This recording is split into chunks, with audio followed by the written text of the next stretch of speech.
இன்றைக்கி திமுக அரசு இப்போ பாஜக எதை கொண்டு வந்தாலும் எதிர்த்து பேசுகிறாங்க, ஏன் பேசல? அப்போது யாருக்கு எந்த பிஸ்கெட் எங்கே போடணும் அப்படின்றத கரெக்டாக போட்டிருக்காங்க. அவர்களுக்கு தேவையான வாரியங்கள் கிடைச்சா போதும், அவர்களுக்கு தேவையான எம்எல்ஏ சீட்டு கிடைச்சா போதும். மக்கள் எக்கேடு கெட்டு போங்க, வணிகர்கள் எக்கேடு கெட்டு போங்க என்ற ஒரு மோசமான விஷயம் தான். இல்லைன்னா இன்றைக்கு 2-3 சங்கங்கள் இருக்குன்னு சொல்லிக்கிறாங்க. யார் எதிர்த்து போராடுறா? ஏன்னா இவங்களுக்கு பிரச்சனை. இவங்க லூலு ஷாப்பிங் மேலே கூட்டு வந்துட்டாங்க. சபரி சின்ன அதில் ஒரு ஒன் ஆஃப் த பார்ட்னர்னு சொல்கிறாங்க. ஆமாம், உண்மை தானே. துபாய்க்கு போய் அதனை கொண்டு வந்தார். சில்லறை வர்த்தகம் இங்கே இருக்கக்கூடாதுன்னு சொல்லிட்டு தீர்மானம் போட்ட தமிழ்நாட்டில் அதுக்கு எதிராக போராடின ஸ்டாலின் தான் இன்றைக்கி லூலு ஷாப்பிங் மேலே கொண்டு வந்தார். இன்றைக்கி கோயம்புத்தூரில் போய் பாருங்கள், எவ்வளோ பெரிய கூட்டம் லூலு ஷாப்பிங் மாலுக்கு வருது.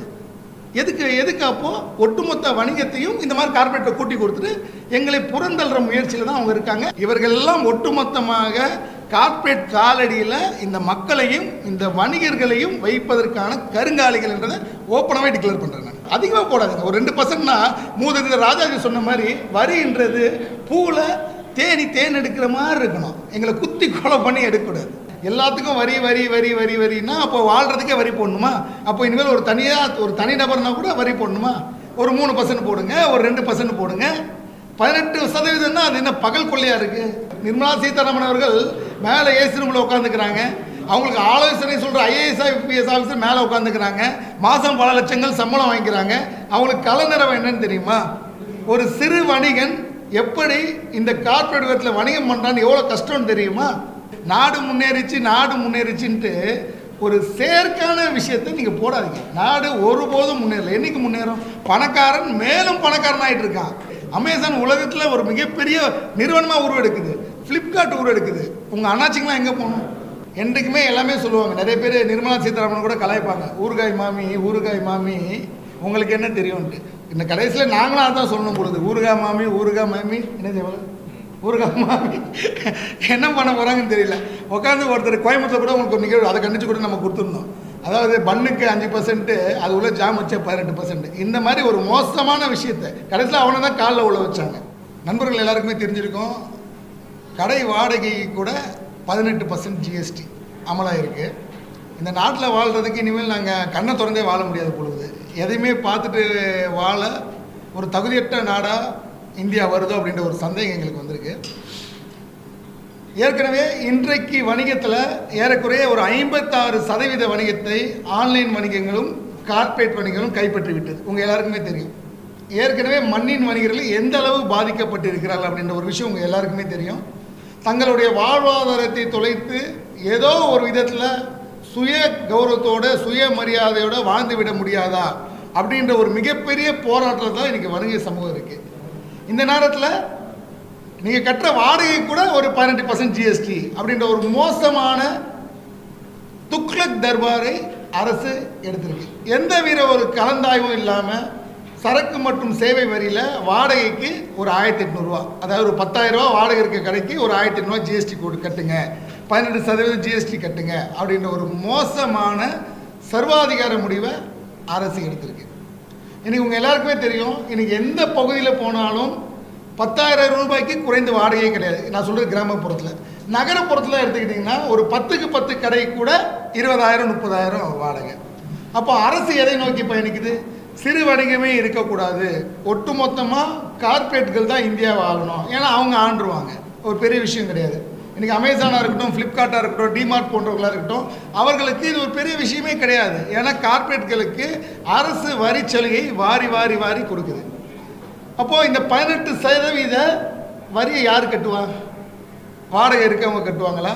கடையோட ஹவுஸ் ஓனர் கட்டுவாங்களா? ஒருபோதும் கடையோட ஹவுஸ் ஓனர் இந்த மாதிரி விஷயத்தை பண்ணவே மாட்டாங்க. என்ன பண்ணுவாங்கப்பா, அரசாங்கம் 18% GST போட்டுச்சுப்பா, அந்த GSTயை சேர்த்து எனக்கு வாடகை கொடுத்துரு அப்படின்ற ஒரு முடிவை தான் ஹவுஸ் ஓனர்ஸ் எடுப்பாங்க. ஏறக்குறைய 95% வாடகையில் தான் கடை நடத்துகிறாங்க. அந்த சொந்த கடையில் தொழில் செய்கிறவர்கள் ரொம்ப ரொம்ப குறைவு.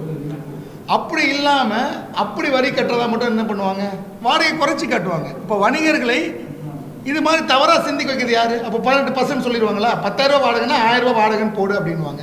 அப்போ இந்த ஒரு முறையற்ற வணிகத்தன்மையை கொண்டு வர்றதுக்கு அரசியல் துடிக்குது.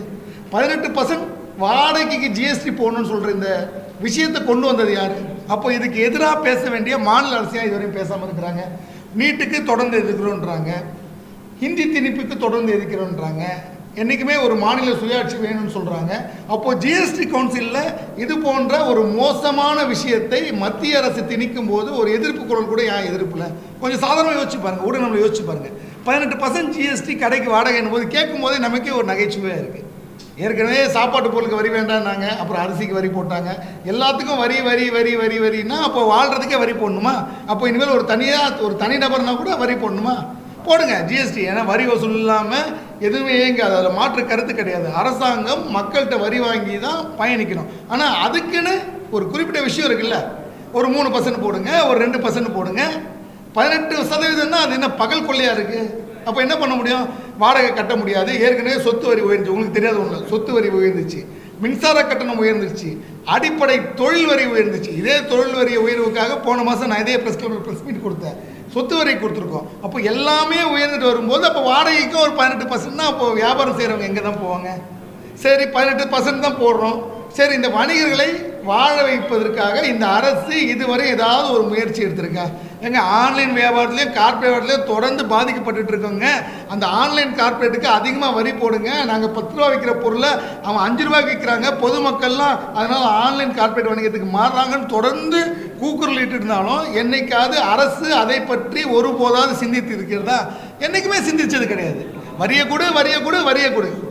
உங்கள் எல்லாருக்குமே தெரியும், நிர்மலா சீதாராமன் அவர்கள் மேலே ஏசி ரூமில் உட்காந்துக்கிறாங்க. அவங்களுக்கு ஆலோசனை சொல்கிற ஐஏஎஸ் ஐபிஎஸ் ஆஃபீஸர் மேலே உட்காந்துக்கிறாங்க. மாதம் பல லட்சங்கள் சம்பளம் வாங்கிக்கிறாங்க. அவங்களுக்கு கலநிறவை என்னன்னு தெரியுமா?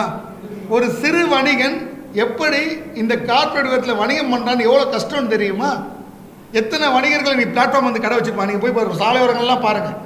பெரிய பெரிய டாடா ஏஸை நிறுத்தி காய்கறி கொட்டி வியாபாரம் பண்ணாலும் யார்?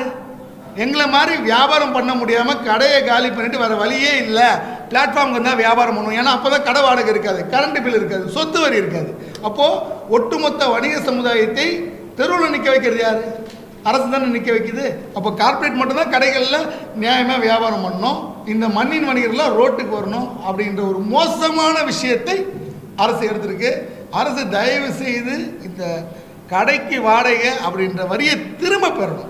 இல்லைன்னா குறைஞ்சபட்சம் போடுங்க, ஒரு 2% போடுங்க, 3% போடுங்க, அவ்வளவுதான். எல்லாத்துக்கும் வரி 20% 18% போடுவீங்கன்னா நாங்கள் எங்கே தான் போய் நிற்கிறது? நாடு முன்னேறிச்சுன்ட்டு ஒரு செயற்கான விஷயத்தை நீங்கள் போடாதீங்க. நாடு ஒருபோதும் முன்னேறல. என்றைக்கு முன்னேறும்? பணக்காரன் மேலும் பணக்காரன் ஆகிட்டு இருக்கான், ஏழை மேலும் ஏழை ஆகிட்டு இருக்கான். அம்பானியோட சொத்து மதிப்பு உயர்ந்துக்கிட்டே இருக்குது, அதானியோட சொத்து மதிப்பு உயர்ந்துக்கிட்டே இருக்குது. அமேசான் உலகத்தில் ஒரு மிகப்பெரிய நிறுவனமாக உருவெடுக்குது, ஃப்ளிப்கார்ட் உருவெடுக்குது. உங்கள் அண்ணாச்சிங்களாம் எங்கே போகணும்? உங்களை நம்பி, இந்த மக்களை நம்பி, இந்த அரசை நம்பி சுய கௌரவத்தோடு சுய தொழில் செய்கின்ற வணிகர்கள் எங்கே போனார் அப்படின்னு ஒரு விஷயத்தை யோசிச்சிருக்காங்களா? என்றைக்குமே எல்லாமே சொல்லுவாங்க. நிறைய பேர் நிர்மலா சீதாராமன் கூட கலாய்ப்பாங்க, ஊறுகாய் மாமி ஊறுகாய் மாமி உங்களுக்கு என்ன தெரியும்ன்ட்டு. இந்த கடைசியில் நாங்களும் அதான் சொல்லணும் பொழுது, ஊறுகாய் மாமி என்ன செய்வாங்க? ஊறுகாய் மாமி என்ன பண்ண போகிறாங்கன்னு தெரியல. உட்காந்து ஒருத்தர் கோயம்புத்தூர் கூட உங்களுக்கு ஒரு நிகழ்வு அதை கண்டிச்சு கூட நம்ம கொடுத்துருந்தோம். அதாவது பண்ணுக்கு 5%, அது உள்ள ஜாம் வச்ச 18%. இந்த மாதிரி ஒரு மோசமான விஷயத்தை கடைசியில் அவனை தான் காலில் உள்ள வச்சாங்க. ஓகேங்களா? அதுபோல் ஒரு சர்வாதிகார தன்மையோட இந்த அரசை நடத்துனீங்கன்னா இந்தியா ஒருபோதும் வல்லரசாக. எப்படி பிரிட்டிஷ்கார இந்தியாவை ஆண்டானோ அந்த மாதிரி ஒட்டு மொத்தமாக வணிகத்தை தூக்கி ஃபாரின் கையில் கொடுக்க போகிறீங்க, அந்நிய முதலாளிகிட்ட கொடுக்க போகிறீங்க. மண்ணின் வணிகளை இப்படி வட்டியை போட்டு நீ கடைசியில் ஸ்விக்கிக்கும் ஜொமேட்டோக்கும் போய் வேலை செய்யி, அவனுக்கு நீ மூட்டை தூக்கு, ஒருபோதும் சுயமாக சிந்திச்சிடாத அப்படின்ற எல்லைக்கு தான் மாநில அரசு கொண்டு போகுது, மத்திய அரசு கொண்டு போகுது. அதுக்கு மாநில அரசு துணை நிற்குது. ஏன் மாநில அரசு குற்றம் சொல்கிறேன்னா, ஒரு முறையும் ஜிஎஸ்டி கவுன்சிலில் கூட்டி தான் இங்கே இருக்க மாநில நிதி அமைச்சரும் நிதி செக்ரட்டரியும் போய் தான் இந்த முடிவுகளை எடுக்கிறாங்க. அப்போது அங்கே ஏன் நீங்கள் பேச மாட்டேன்றீங்க?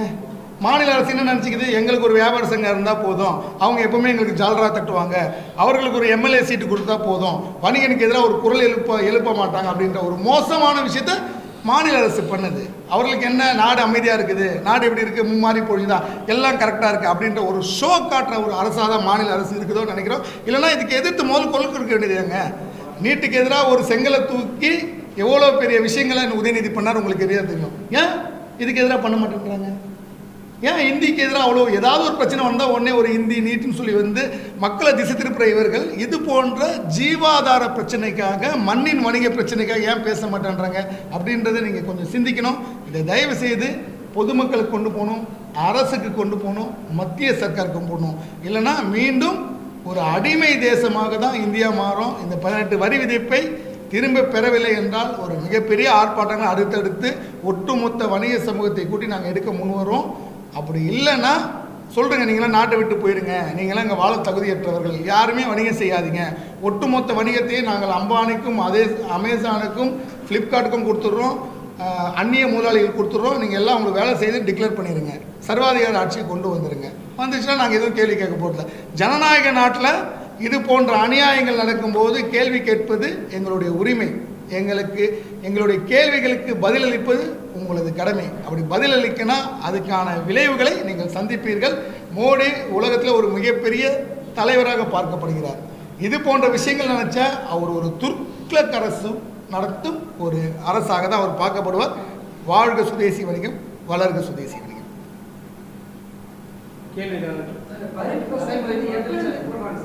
இப்போ போன மாதம் அது அமலாக இருக்குது. ஆக்சுவலாக இந்த இதுலேருந்து அதை கட்டணும். தொடர்ந்து நாங்களும் பல விஷயங்களாக பல கோரிக்கையில் வந்தோம். வழக்கம் போல் எல்லாம் குப்பை தொட்டிக்கு போயிடுச்சு போட்டிருக்கு. எங்களுக்கு எந்தவித பதிலும் இல்லை. வர வழியே இல்லாமல் இந்த ஊடக சந்திப்பை நடத்தியிருக்கோம். நாங்களும் தமிழக அரசு கேட்குற யார்கிட்டயே ஒரு அப்பாயின்மெண்ட் கொடுங்க, பேசணும்னா யார்கிட்ட போய் பேசுன்னு எங்களுக்கு தெரியல. எங்களுக்கு என்ன மனு தான் அனுப்ப முடியும். ஒன்று அப்பாயின்மெண்ட் கேட்டால் அப்பாயின்மெண்ட் கொடுக்கணும், அதுவும் கொடுக்குறதில்ல.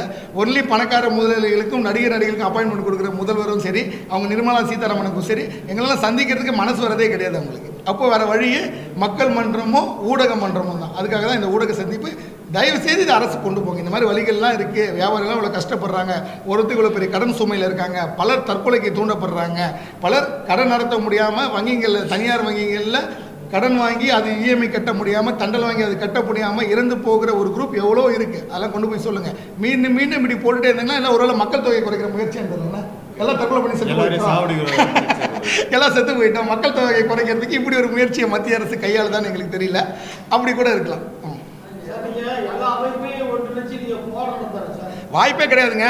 இப்போது ஓப்பனாக சொல்கிறேன், இன்றைக்கி தமிழ்நாட்டில் ஒரு அமைப்புனா என்ன பண்ணுறாங்க திமுக அரசு? அவர் பையன் விக்ரமராஜா கூப்பிட்டு பேசிடுறாங்க. அவர் பையனுக்கு ஒரு எம்எல்ஏ சீட்டு கொடுத்துறாங்க. அவர் இதுக்கு எதிராக பேசியிருக்காரு. ஏன் பேசல? இன்றைக்கி திமுக அரசு இப்போ பாஜக எதை கொண்டு வந்தாலும் எதிர்த்து பேசுகிறாங்க. ஏன் பேசல? அப்போது யாருக்கு எந்த பிஸ்கெட் எங்கே போடணும் அப்படின்றத கரெக்டாக போட்டிருக்காங்க. என்றைக்கும் எந்த ஒரு பிரச்சனை எதிர்த்து குரல் கொடுக்கறது எங்கள் தலைவர் முத்துக்குமார் மட்டும்தான். அவர் வழி வந்த நாங்கள் மட்டும்தான், வேறு யாருமே குரல் கொடுக்கல. அப்போது இவ்வளோ பெரிய பிரச்சனைக்கே குரல் கொடுக்காத இவர்கள் எப்படி ஒன்று சேருவாங்கன்னு நினைக்கிறீங்க? அவர்களுக்கு தேவையானது கிடைச்சா போதும், அவர்களுக்கு தேவையான வாரியங்கள் கிடைச்சா போதும், அவர்களுக்கு தேவையான எம்எல்ஏ சீட்டு கிடைச்சா போதும். மக்கள் எக்கேடு கெட்டு போங்க, வணிகர்கள் எக்கேடு கெட்டு போங்க என்ற ஒரு மோசமான விஷயம் தான். இல்லைன்னா இன்றைக்கு 2-3 சங்கங்கள் இருக்குன்னு சொல்லிக்கிறாங்க. யார் எதிர்த்து போராடுறா? இது போன்ற ஒரு பத்திரிகையாளர் சந்திப்பு நாங்கள் தான் முதல்ல நடத்திருக்கோம்னு நினைக்கிறேன். உண்மை அதான் நினைக்கிறேன். இந்த ஒரு விஷயமே நிறைய பேருக்கு தெரியாது. வாடகைக்கு பண்ணுறது ஜிஎஸ்டின்றது பொதுமக்களுக்கு தெரியாது. அப்புறம் நம்ம ஒரு ரூபாய் எக்ஸ்ட்ரா ஏற்றி கொட்டால் இப்போ 10,000 வாடகை கட்டுறோம், 12,000 கட்டினா அப்புறம் அந்த 2,000 எங்கே போக முடியும்? நீங்கள் லாபத்தில் 1 ரூபா தான் ஏற்ற முடியும். உடனே என்ன பண்ணுவான்? அண்ணாச்சி கொள்ளடிக்கிறான் அப்படின்னு கார்பரேட்டுக்கு போயிடுவான். அப்போ இது போன்ற ஒரு மோசமான சித்தாந்தத்தை விதைக்க தான் மத்திய அரசு மாநில அரசு நினச்சி, ஏன்னா இவங்களுக்கு பிரச்சனை இல்லை, இவங்க லூலு ஷாப்பிங் மேலே கூட்டு வந்துட்டாங்க. சபரி சின்ன அதில் ஒரு ஒன் ஆஃப் த பார்ட்னர்னு சொல்கிறாங்க. ஆமாம், உண்மை தானே. துபாய் போய் அதனை கொண்டு வந்தார். சில்லறை வர்த்தகம் இங்கே இருக்கக்கூடாதுன்னு சொல்லிட்டு தீர்மானம் போட்ட தமிழ்நாட்டில் அதுக்கு எதிராக போராடின ஸ்டாலின் தான் இன்றைக்கி லூலு ஷாப்பிங் மேலே கொண்டு வந்தார். இன்னைக்கு கோயம்புத்தூரில் போய் பாருங்கள், எவ்வளோ பெரிய கூட்டம் லூலு ஷாப்பிங் மாலுக்கு வருது. எதுக்கு அப்போது ஒட்டுமொத்த வணிகத்தையும் இந்த மாதிரி கார்பரேட்டை கூட்டி கொடுத்துட்டு எங்களை புறந்தள்ளுற முயற்சியில் தான் அவங்க இருக்காங்க. அதுக்கு அவர்களுக்கு கைக்கூலியாக எந்தெந்த வணிகர் சங்கம் செயல்படுதோ அவங்கள அதை கையில் வச்சுக்கிட்டு நாடு நல்லா இருக்குது, வணிகர்கள் நல்லா இருக்காங்க அப்படின்ற ஒரு மோசமான பிம்பத்தை காட்ட நினைக்கிறாங்க. அதனால் ஒருபோதும் இது போன்ற கருங்காலிகள் வணிக சமூகத்துக்கு எதிரான இது போன்ற விஷயங்களை குரல் கொடுக்க மாட்டாங்க. இதை ஓப்பனாகவே நான் டிக்ளேர் பண்ணுறேன். வணிக சமூகத்துக்கு ஆதரவாக இருக்குன்னு நினைக்கிற வணிகர் சங்கங்கள் என்றைக்கும் ரோட்டுக்கு வந்திருக்கணும். தங்களை பலம் பொருந்த சங்கங்கள் என்று சொல்கிறவங்க இன்றைக்கி ரோட்டுக்கு வந்திருக்கணும். ஒரு பத்திரிகையாளர் சந்திப்பு வச்சுருக்கலாம், ஒரு எதிர்ப்பு குரல் கொடுத்துருக்கலாம். ஏன் இன்றைக்கி வந்து எதிர்ப்பு குரல் கொடுக்கல? அப்போது இதை நீங்கள் சிந்தித்துக் கொள்ளுங்கள். இவர்கள் எல்லாம் ஒட்டுமொத்தமாக கார்ப்பரேட் காலடியில் இந்த மக்களையும் இந்த வணிகர்களையும் வைப்பதற்கான கருங்காலிகள் என்றதை ஓப்பனாகவே டிக்ளேர் பண்ணுறேன். நான் வாபஸ் வாங்க, இல்லைன்னா ஒரு 2% இல்லைன்னா 3% போடுங்க. ஓகேங்களா? அவ்வளோதான் நம்ம சொல்கிறது. அதுதான், அதிகமாக போடாதுங்க. ஒரு 2%னா மூதறிஞர் ராஜாஜி சொன்ன மாதிரி வரின்றது பூவில் தேன் எடுக்கிற மாதிரி இருக்கணும். எங்களை குத்தி கொலை பண்ணி எடுக்கக்கூடாது. ஓகேங்களா? அது அன்றைக்கே ராஜாஜி சொல்லிட்டார். அதை தான் மீண்டும் மீண்டும் சொல்கிறேன். வரி வாங்குங்க, வரியால் தான் எல்லாம் எங்குது. அதை நார்மலாக வாங்குங்க, ஏழை எளியவர்கள் கட்டுற மாதிரி வாங்குங்க. பணக்காரர்களும் கார்பரேட்டுகளும் லாபி பண்ணுற மாதிரி வாங்காதீங்க. அவ்வளோதான்.